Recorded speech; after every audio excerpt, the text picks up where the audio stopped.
Hi guys, welcome back to the channel. I've got a really good day planned today. I'm with a real good friend here, JP Lamoureux. I think I've got the name right, hopefully. Well done. Yeah, first time. Excellent job. I'm just going to move the gimbal around a little bit so you can see us a bit better.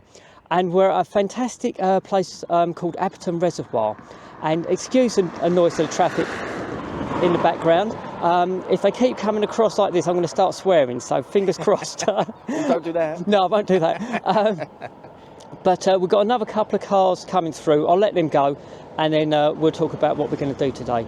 So JP's a really great naturalist, and I'm really hoping to learn quite a bit today actually, because what he doesn't know about wildlife, I think you could probably write on the back of a postage stamp. So we're going to spend a bit of time here at Abberton. And what do you think so far? It's lovely. I've driven down here once, I think, before, but not really stopped and had a good look at the birding round here. But so far, I'm well impressed. It's really good. What a lovely place. Well done for the weather as well. Yeah, I know. We were going to come yesterday and it was a terrible, terrible weather. So we decided to go for today, and well, definitely pleased. We've already had a pair of great crested grebes, and we also had a couple of swans, didn't we? We had a couple of swans doing that nice little heart-shaped dance with their necks. That was beautiful. There's grey leg out there for the setties. Oh, all sorts of stuff out. Cuckoo. Oh yes. Yeah. My first cuckoo of the year. Was that your first as well? I think it might have been actually. Time? Yeah. So yeah, there's lots going on, and we're after spending a bit of time here.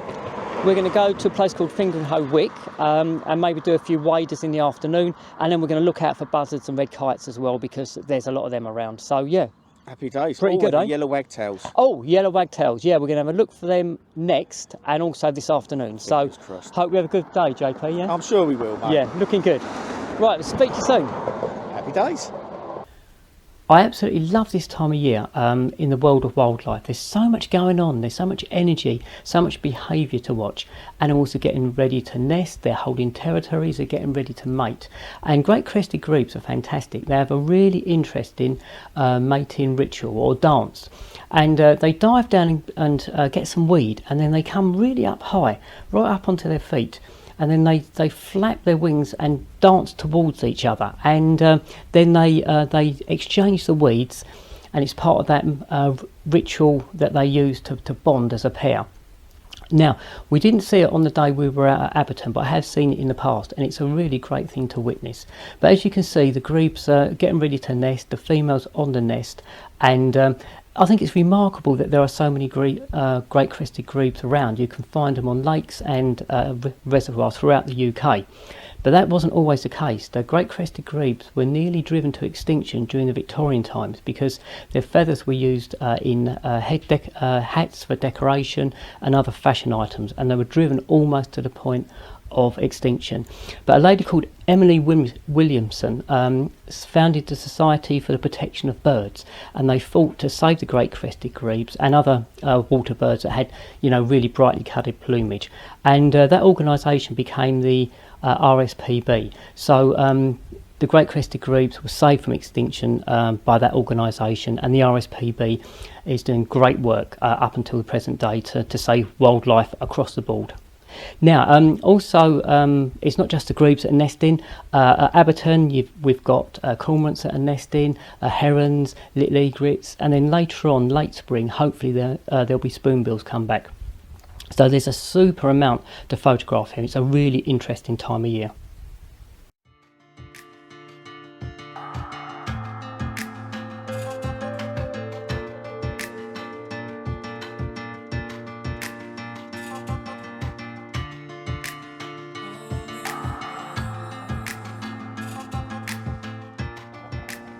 So it's all looking good. We're getting plenty of wildlife encounters. There's grey-leg geese, lots of swans as well.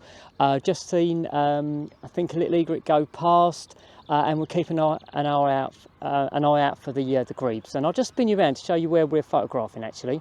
So bear with me. It's a massive reservoir, and we're going to just spin you around, and it just pulls in or draws in so many species of wildlife. As I say, excuse the wind, the noise of the cars in the background, but it is a causeway we're on, so you can't really odds that. But there's JP over there, just keeping a good eye out of what's going on. Yeah, there's plenty of stuff coming around.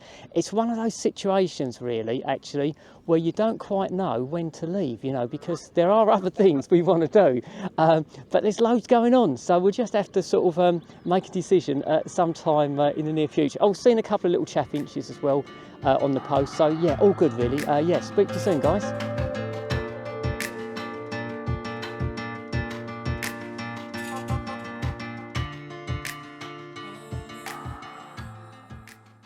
Right, hi guys, we've moved down the causeway now and got a bit closer to where the herons and the little egrets are nesting, and hopefully we'll get some flight shots. It's as I say, a lot of action in this this one area. So at the far end we had the great crested grebes and a few other bits and pieces. Down here we've got the herons and with the little egrets, and we've seen quite a bit already, haven't we? Seen loads already, mate. I don't know what that heron was up to. We've just watched there. But he was having a right like sky dance, wasn't he? Yeah, he was actually. Yeah, he was ducking and diving in the air. I got some shots of him mucking about. But yeah, that was amazing. I've never seen one do that before. No, me neither. No, really interesting.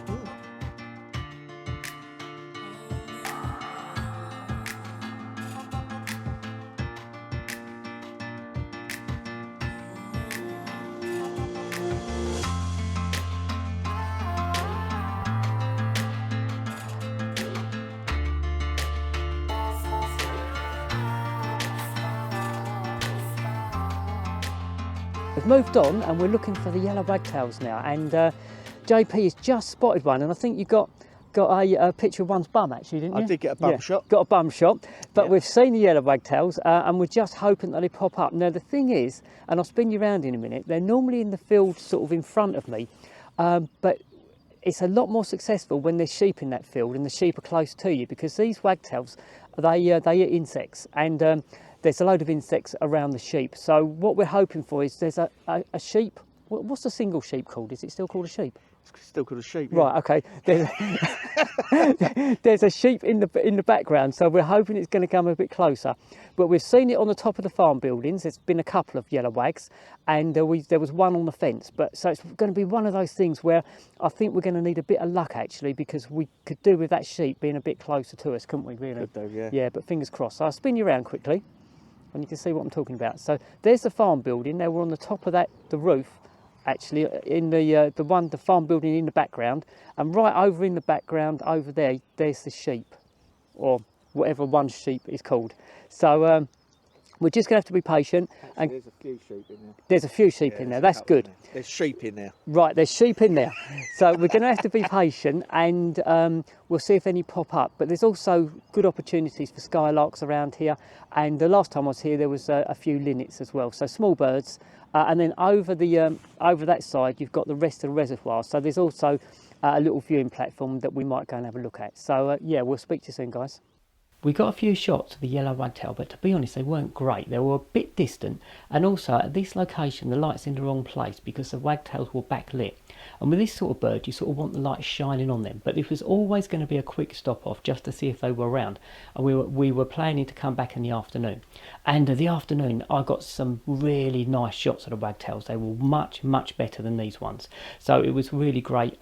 It's a great sort of little recce, but the afternoon session was much better. And I've also put this shot in of a jumping spider, and to be honest, it's not a great shot, but I didn't know what it was, and JP, being the great naturalist he is, told me it was a jumping spider. So you learn something new every day, don't you? Every day's a school day, and that's the great thing about wildlife photography. There's always something new to learn, and there's always something else to photograph, or something new to photograph. Okay, we're going to move on now to Fingringhoe. This is more of a sort of a fact-finding mission for today, because the sun is in the wrong place, really. All the birds are backlit, and that's not exactly what we want at the moment. So we've seen a yellow wagtail, or a couple actually, so we know they're here, which is great. We've seen a skylark, haven't we? We have. Which is also good. So we'll hook past this little part of the reserve again this afternoon on the way home. So we're going to go Fingringhoe now, do some more photography.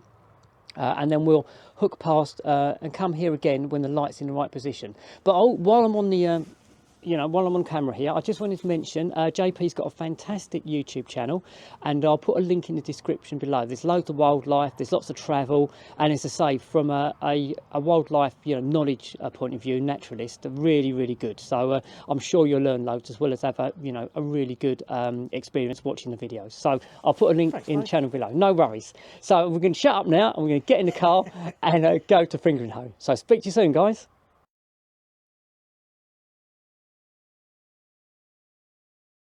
Right, we're at Fingringhoe, Wick now, and the main plan is to look for waders because we've got an incoming tide.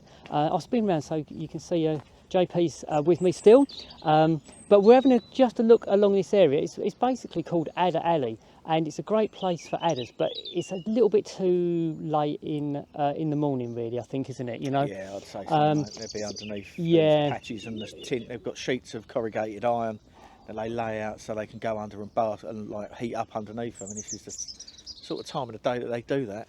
Yeah, so you can't be in two places at once. You know, we wanted to stop off at Abberton on the way, and we've done that. And the main plan is to do the waders anyway.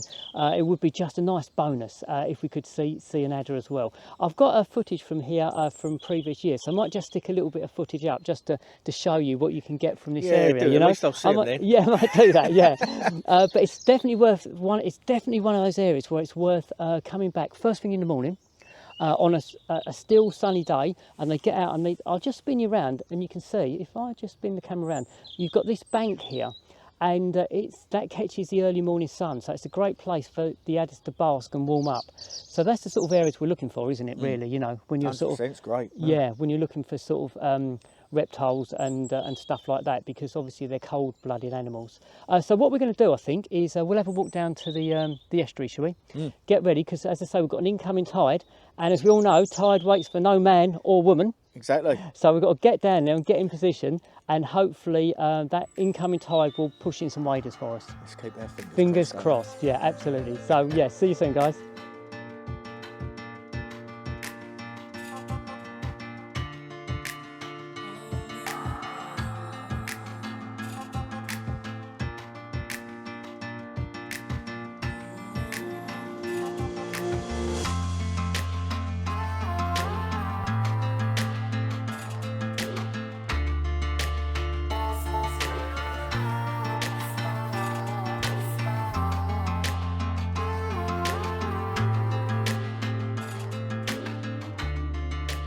So we're having a walk through the reserve, and I really like this reserve because it's so mixed. You've got woodland, you've got estuary, you've got lots of little ponds and reed beds, and if I just spin you around, you can see we've got this little pond here with a reed bed, and this is a really great spot for dragonflies and damselflies. So as the time goes on during the year and it warms up a bit more, this is going to be brilliant for dragonflies, and I shall probably come back and do those.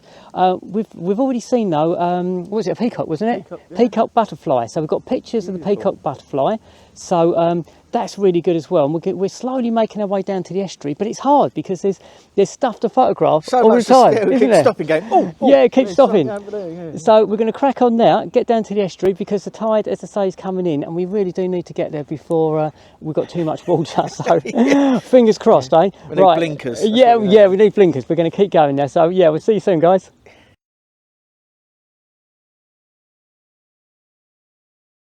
We're walking down to the Hyde now, onto the estuary, and it's even looking out there at the moment, there's so many waders out there.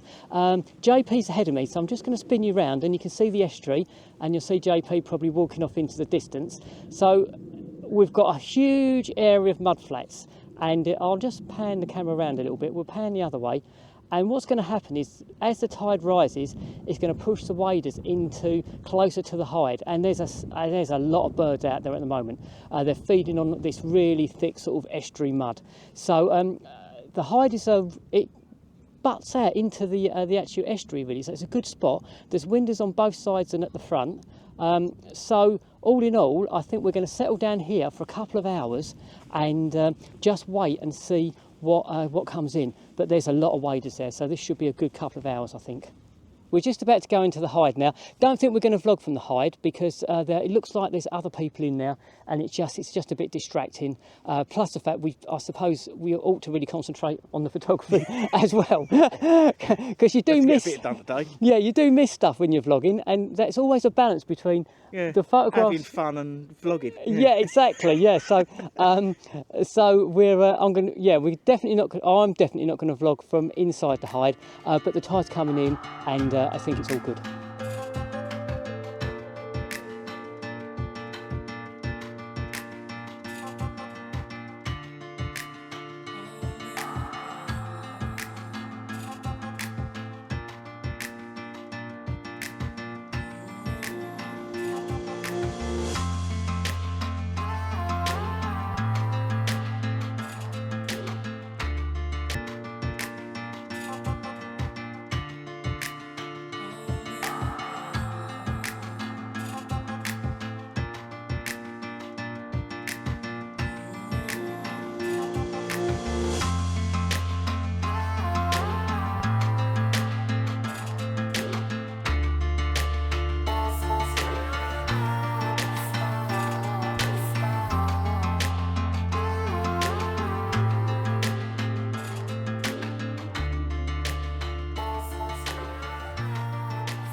Right, so the hide's actually empty now, so we can do a little bit to camera. The tide is completely in, so we're going to make a move as well, and that's why the hide is empty. But it's been good. We've had godwits, oyster catchers, red shanks. What else was there? Obviously, your normal dunlin. Yeah. So it's been really good. Oh, Mediterranean gull. Yeah. So it's been plenty to photograph and film. Now we're going to head off because once the tide's fully in, there's no room for the birds to feed. So they've all just scooted off. But it does mean also when you're at that sort of end of the tide, and when the tide's really high and the mud is completely covered, it pushes the waders off, and you get some really good opportunities for flight shots as well. So we've had that. So all in all, as normal, the minute you start having your lunch, things start happening. so I might have missed a couple of flight shots, but I think we've done all right, actually. So, I think we're going to crack on now and, I don't know, maybe go back to Billet's Farm, eh? Do you want to have another quick at the yellow wags? So perhaps we'll do that. And maybe see if there's a few skylarks there. And the light will be in a better direction because it'll be shining onto the birds. Whereas this morning, it wasn't in the ideal direction. So it's more a fact-finding mission. But we did get some yellow wags, didn't we? Yeah, we did. Which was great. So we're ticking all the boxes at the moment, which is great. You ain't having a bad day. No, it's even better. No wind. No wind, yeah. So it's been really good. As I say, we were scheduled to do this yesterday, and the weather was terrible. So we've definitely made the right decision. So we're feeling very smug wildlife photographers. Definitely, mate. Yeah. See you soon. When it comes to camera settings for birds in flight, I'm on 1/2000th of a second at f6.3. Now the waders are not super fast, so 2,000th of a second is easily fast enough. Now when it's a single bird, f6.3 is fine. Ideally for the flocks of birds, I'd like to shoot at f9, f10, f11, but that will depend on the light levels available. And because it was quite cloudy, I'd left the camera wide open. So 1/2000th of a second, f6.3. I'm using continuous focusing and I'm using bird eye detect, which is really good. And it normally tracks a bird's eye, especially with when that bird's against the clear sky, without any problems at all. If the background's a little bit complex, so there's trees or other vegetation behind the background, I might use one of the smaller areas to help the eye tracking out. Right, we're going to wrap up soon. We've had a cracking day. Now we've come from Fingringhoe and back to Abberton, and we're on a little pathway, and we're going to finish off looking for nightingales. There's definitely a nightingale here.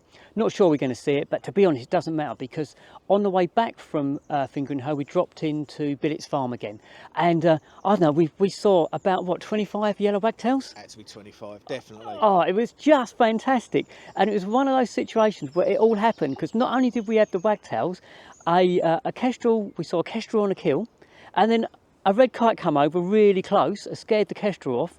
All in less than half an hour, wasn't it? It was less than half. Yeah, it was literally we turned up and then all the yellow wagtails was all sitting in the field right where we was, wasn't it? Oh, it was just brilliant. It was a touch. Yeah, we did have a result actually. Yeah, we've been lucky, and I'd like to say, look, wildlife photography isn't always like that. So Sometimes, oh, you spend a long time, don't you, Yeah. and get nothing. Lucky charm, aren't I, mate? Yeah, I have to bring you out again, wouldn't we? Yeah, to come again.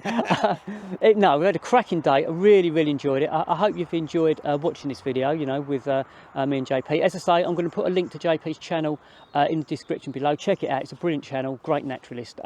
So I hope you enjoyed this video. And as always, if you have enjoyed it, you can give it a thumbs up, a like, that would be brilliant.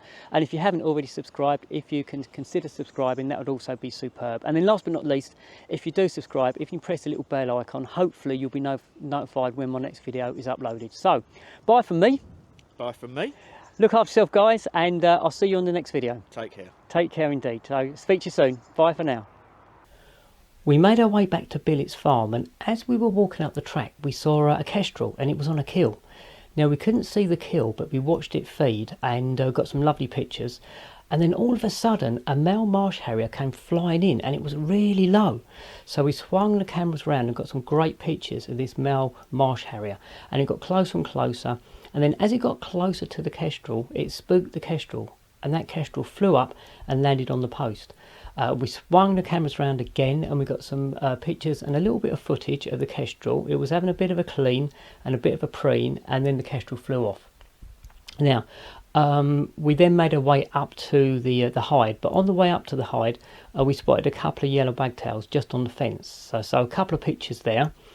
And then in the hide, it was quite nice actually, because in front of the hide there's a farmer's track, and there were yellow wagtails on the track, and they contrasted. The yellow of the wagtail contrasted really well with the brown sort of farmer's tracks, and some nice shots.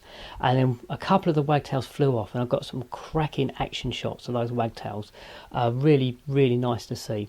And then it was a case of finishing off the day with a few of the wagtails in the field, and again that contrast between the yellow of the wagtail and the green field was really nice.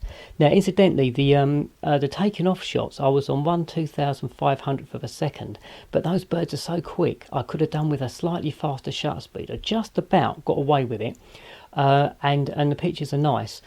But it was borderline, you know, they're so quick, these birds. But it's 1/2500th of a second, f5.6 wide open, and the camera was on auto ISO.